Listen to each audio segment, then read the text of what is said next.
ও ভয়তে জলসড় হয়ে যাবে যে ব্যাস শিখে নিয়েছেন তো নাকি শিখে নিয়েছেন।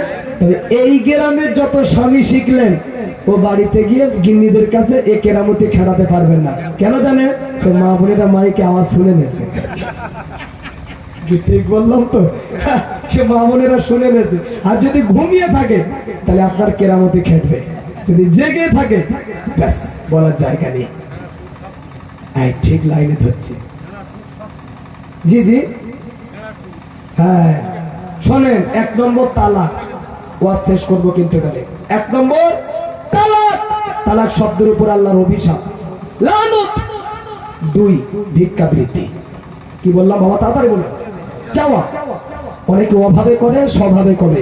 অভাব যাবে আল্লাহ ক্ষমা করবে, স্বভাবে যারা হাত পাতে না ভিক্ষার হাত, আল্লাহর লানত তাদের উপরে, অভিশাপ আছে। মানুষের কাছে মানুষের কাছে হাত পেতে চাইবে কেন ভাই? কেন খেতে যাবো হাত পেতে মানুষের কাছে? চাইবেন কার কাছে?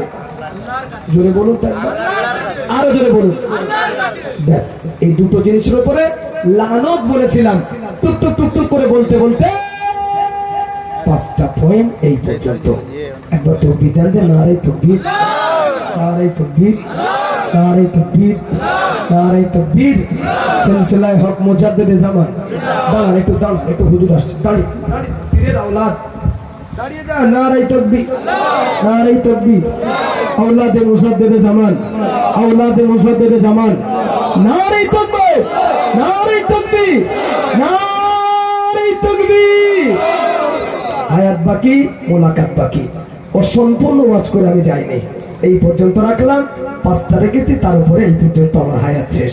হুজুর এসছেন, হুজুরের মুখে দুটো ওয়াজ আপনারা শুনুন, ধীর স্থির ভাবে বসুন। হুজুর বসতে বলছি, বসুন।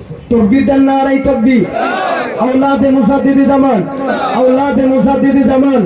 নারে তাকবীর। বসুন। দরুদ শরীফ। আল্লাহুম্মা